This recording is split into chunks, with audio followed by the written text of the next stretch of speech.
வணக்கம் நண்பர்களே. நம்ம டிஸ்க்ளைமர் எடுத்துக்கிறோம். நம்ம செபி ரிஜிஸ்டர் அட்வைசரோ ஆர்ஐஓ கிடையாது. நம்ம இங்க பேசக்கூடியது எல்லாமே தகவலா மாத்திரமே பார்க்கப்பட வேண்டும். இது யாருக்கும் முதலீடு சம்பந்தமாகவோ, பங்குகளை வாங்கவோ, விற்கவோ நம்ம எந்த ஆலோசனையும் கொடுக்கப்படல. எல்லா தொழிலையும் ரிஸ்க் இருக்கும். ரிஸ்க் புரிஞ்சுட்டு எச்சரிக்கையோட தொழில் செய்யும்போது எல்லாமே நல்லா இருக்கும். நம்மள ஆதரிக்கிற அனைத்து நல்ல உள்ளங்களுக்கும் நன்றி. வளமுடன் வாழ்க. வணக்கம் நண்பர்களே. 2025-26க்கான Q1 ரிசல்ட் அனௌன்ஸ் பண்ணியிருக்காங்க. அந்த வரிசையில இப்ப நம்ம பார்க்கக்கூடியது அதுவும் இன்வெஸ்ட்மெண்ட் அண்ட் இன்ஃப்ராஸ்ட்ரக்சர்.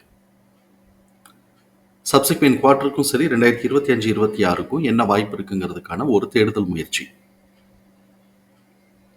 இவங்களுடைய business prime business non banking finance, providing loans, அதுக்கப்புறம் making investments in shares and securities. இதுதான் இவங்களுடைய பிரைம் பிஸ்னஸ். ட்ரெண்ட்லைனில் இவங்களை எக்ஸ்பென்சிவ் ஸ்டார் அப்படிங்கிற கிளாசிஃபிகேஷன்ஸ்குள்ள கொண்டு வந்திருக்கிறாங்க. High financial strength, expensive valuation, டெக்னிக்கலா மூவ்மெண்ட்டும் மாடரேட்லி புல்லிஷ்ல இருக்கு. அனாலிசிஸ்ட் பிரைஸ் டார்கெட்டா யாரும் எந்த சஜஷன்ஸும் கொடுக்கல.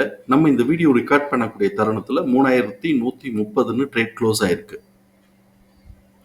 இவங்களுடைய பிஇ ஜோன் பார்க்கும்போது ஸ்ட்ராங் செல் ஜோன் தான் காட்டிக்கிட்டு இருக்கு. ஃபண்டமெண்டலா high level of liquidity position maintain பண்றாங்க, ஹை ரேட் ஆஃப் ரிட்டர்ன் எடுக்கிறாங்க. டெப்ட் டு ஈக்விட்டி ஆல்மோஸ்ட் 0 தான், 0.05 வித் இந்த தியரட்டிக்கல் லிமிட். பிஇயை பொறுத்த வரைக்கும் இவங்களுக்கு சப்சிக்வெண்டா க்ரோத்துக்கான ஆப்பர்ச்சுனிட்டி இருக்கு. ஆனா இந்த மாதிரியான finance company shares and investment securities investment வருதுன்னா ஃபர்ஸ்ட் நம்ம புக் வேல்யூக்கு நம்ம ஃபர்ஸ்ட் ப்ரிஃபரன்ஸ் கொடுக்கணும். இப்போ பிரைஸ் டு புக் பிபி பார்த்தோம் அப்படின்னு சொன்னா 4.1 இருக்கு. ஆல்ரெடி இவங்க ஒரு ஹைட்டுக்கு போயிட்டு தான் இப்போ கீழே ஒரு இதில் இப்போ கரெக்ஷன்ல இருக்கிறாங்க. ஆனா இப்போ ஒரு 100 ரூபா தான் வித்தியாசம். ஸோ எனிவே நம்ம 5 அப்படிங்கிற இங்கே ஒரு ரெசிஸ்டன்ஸ் லெவல் வச்சுருப்போம். ஸோ இப்போ இந்த 5 நெருக்கி வந்திருக்கிறாங்க அப்படிங்கிறத நம்ம புரிதலுக்கு எடுத்துக்குவோம். ஸோ புக் வேல்யூ பொறுத்த வரைக்கும் நமக்கு இது எக்ஸ்பென்சிவ் வேல்யூஷன். பீட்டா ஸ்கோர் கடந்த 1 இயரில் கால்குலேட் பண்ணும்போது 1.44ன்னு வருது. ஹை வாலட்டாலிட்டிங்கிறத நம்ம புரிதலுக்கு எடுத்துக்கிறோம். இவனுடைய ரெவென்யூ மிக்ஸ் எப்படி இருக்குன்னு பார்ப்போம். கிட்டத்தட்ட ஒரு 58% இவங்களுக்கு லெண்டிங்ல இருந்து ரெவென்யூ கான்ட்ரிபியூஷன் கிடைக்குது. 41% கிட்டக்க இன்வெஸ்ட்மெண்ட் ஆக்டிவிட்டீஸ்ல இருந்து ரெவென்யூ கான்ட்ரிபியூஷன் கிடைக்குது. அதே மாதிரி ப்ராஃபிட் கான்ட்ரிபியூஷனுக்கு 58% லெண்டிங்ல இருந்து கிடைக்குது. தென் இன்வெஸ்டிங் ஆக்டிவிட்டீஸ்க்கு 40% ப்ராஃபிட் கான்ட்ரிபியூஷனாக கிடைக்குது. இப்போ இவங்களுடைய குவார்டர்லி பெர்ஃபார்மன்சஸ் பார்ப்போம். இயர் ஆன் இயர் கம்பேரிசன்கிறது ஜூன் 2025 ஜூன் 2024 கம்பேர் பண்ணும்போது குவார்டர்லி ரெவென்யூ 13.7% இன்க்ரீஸ் ஆயிருக்கு. அதே மாதிரி குவார்டர்லி நெட் ப்ராஃபிட் 14% இன்க்ரீஸ் ஆயிருக்கு. Q to Qன்னு வரும்போது கிட்டத்தட்ட ஒரு 220 கோடி ரூபாய் 230 கோடி ரூபாய் கிட்டக்க ரெவென்யூ குறைஞ்சு போயிருக்கு. அதனால நெட் ப்ராஃபிட்டும் பார்த்தோம்னா ஒரு 800 கோடி ரூபாய் கிட்டக்க குறைஞ்சு போயிருக்கு. அதனால இபிஎஸ் உடைய லெவல் 55.5ன்னு வருது. இது போன குவார்டரை காட்டிலும் கிட்டத்தட்ட நமக்கு ஒரு 50 ரூபாய் கம்மியாயிருக்கு. ஆல்மோஸ்ட் 50% வச்சுக்கலாம். ஆல்மோஸ்ட் 50%, 46%. இப்போ இதுல மார்ச் மாசம் இவங்க கூட எடுத்திருக்கிறா. அது அப்படியே ஜூன் மாசத்துக்கு வரும்போது நார்மலைஸ் ஆயிட்டு இருக்கு. அப்ப மார்ச் மாசம் இவனுக்கு கூட எடுத்திருக்கிறா, அப்படியே ஜூன் மாசம் நார்மலைஸ் ஆயிருக்குன்னு பாக்குறோம்.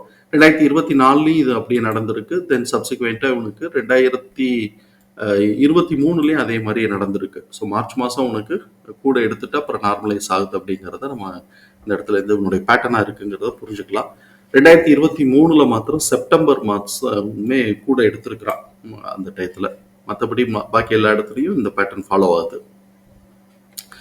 இப்படிப்பட்ட இந்த சூழலில் எம்எஃப் தன்னுடைய ஹோல்டிங்லேருந்து 0.07% இன்க்ரீஸ் பண்ணி வச்சிருக்கிறாங்க.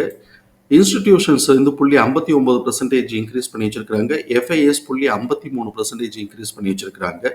இந்த அட்ஜஸ்ட்மெண்ட்டுக்கு பிறகு எம்எஃப் உடைய ஹோல்டிங்ல 0.1% ஹோல்டிங் கரண்ட் ஹோல்டிங் ஆகும்.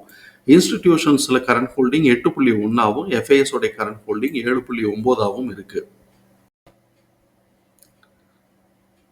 இவங்களுடைய இபிஎஸ் தகவல்களை நம்மளுடைய எக்ஸல் ஃபார்மேட்ல நம்ம போட்டிருக்கிறோம். நம்ம இங்கே கவனிக்கக்கூடியது book value 757, fair base 2025, current base 3128. Fair base current பேஸோட ரேஷியோ 1.54ன்னு வருது. இந்த இடத்துல இது நம்மளுடைய first level of resistance, fair base current பேஸோடைய ஃபர்ஸ்ட் லெவல் ஆஃப் ரெசிஸ்டன்ஸை டச் பண்ணியிருக்கிறாங்க. ஸோ இப்போ இந்த இடத்துல கரெக்ஷன் லீட் எடுக்க போறாங்களா, இல்லாட்டி சப்சிக்வெண்டா ஒரு சின்ன மூமெண்டம் 2 to 2.5க்கு மேலே எடுத்துட்டு போறாங்களா அப்படிங்கிறத நம்ம பொறுத்து இருந்து பார்க்கணும். ஆனால் நமக்கு ஃபர்ஸ்ட் லெவல் ரெசிஸ்டன்ஸை டச் பண்ணியிருக்கிறாங்க. கொஞ்சமாவது கரெக்ஷன் வந்தாலும் ஆச்சரியப்படுறதுக்கு இல்லைங்கிறத நம்ம புரிதலுக்குள்ள எடுத்துக்கிறோம். இப்போ இந்த இடத்துல இவங்களுடைய பிஸ்னஸ் ரிஸ்க்கை நம்ம வந்து மைண்டில் வச்சுக்கணும். ஒன்று வந்து இவங்களுடைய core business lending business, non banking financial business. 50% of the ப்ராஃபிட்டும் சரி ரெவென்யூவும் கான்ட்ரிபியூஷன் வந்து பார்த்தோம்னா லெண்டிங் ஆக்டிவிட்டீஸ்ல இருந்தும் 40% கிட்டக்க பார்த்தோம் அப்படின்னு சொன்னாக்க இன்வெஸ்ட்மெண்ட்ஸ் அண்ட் செக்யூரிட்டிஸ்லேருந்து கிடைக்குது. இப்போ இந்த 40% இருந்து எவ்ரி குவார்ட்டர் ரெவென்யூ நிறைய கிடைக்குமா அப்படின்னு சொன்னாக்க அது வந்து நமக்கு சந்தேகத்துக்குரியதாக இருக்குது. அதே சமயத்தில் லெண்டிங் ஆக்டிவிட்டீஸ்லேருந்து எவ்ரி மந்தோ என்ன டேர்மில் அவங்க வந்து இன்ட்ரெஸ்ட் வசூல் பண்ணுறாங்களோ அதுக்கு ஏற்ற மாதிரி அந்த டேர்ம்லேருந்து எவ்ரி மந்தோ இல்லாட்டி எவ்ரி வீக்கோ அவங்க டேர்முக்கு ஏற்ற மாதிரி இது கிடைக்கிறதுக்கு வாய்ப்பு இருக்குது. ஆனால் இது இன்வெஸ்ட்மெண்ட்லேருந்து அதே மாதிரி கிடைக்குமான்னா அது கொஞ்சம் சந்தேகத்துக்குரியதாக இருக்குது.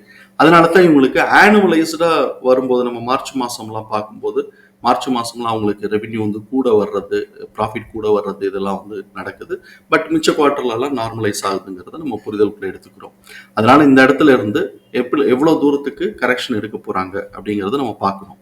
இவங்களுக்கு ஃபர்ஸ்ட் ப்ரிஃபரன்ஸ் புக் வேல்யூ கொடுக்கணும், அதுக்கப்புறம் இபிஎஸ்குள்ளே வரணும். நம்மளோடது இபிஎஸ்ஸை நம்ம அனலைஸ் பண்ணுவோம். புக் வேல்யூக்கு ஆல்ரெடி அவங்க கிட்டத்தட்ட எக்ஸ்பென்சிவ் வேல்யூஷனுக்குள்ளே போயிட்டான். இப்போ இபிஎஸோடைய டிடிஎம் அனலைஸ் பண்ணுவோம்.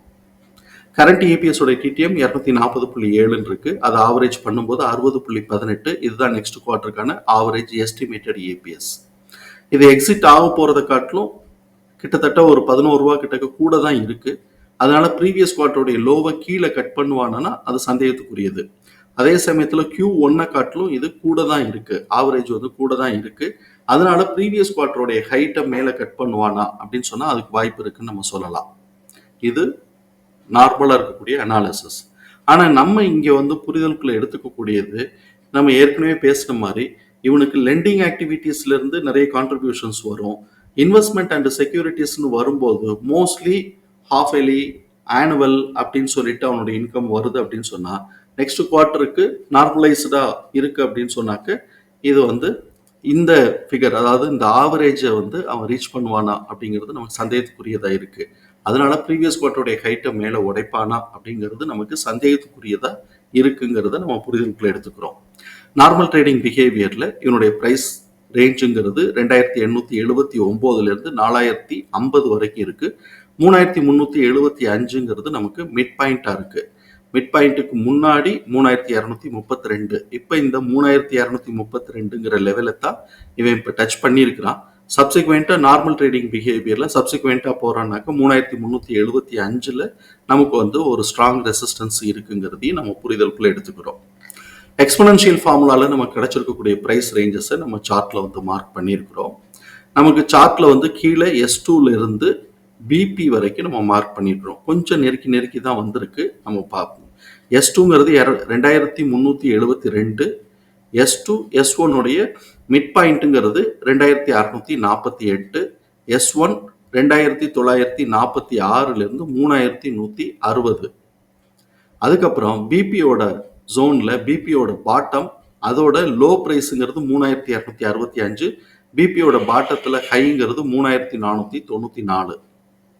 பிபியோட லோ, பிபிங்கிறது பிரேக் பாயிண்ட்டு, பிரேக் பாயிண்டோடைய லோ 3607, பிரேக் பாயிண்டோடைய ஹை 3851 இருக்கு. இப்போ இவன் என்ன பண்ணியிருக்கிறான்னு நம்ம பார்த்தோம்னாக்க பிபியோட பாட்டத்தோடைய லோ வரைக்கும் போயிட்டு இப்போ S1ங்கிற ஜோனுக்குள்ள சுற்றிக்கிட்டு இருக்கிறான்.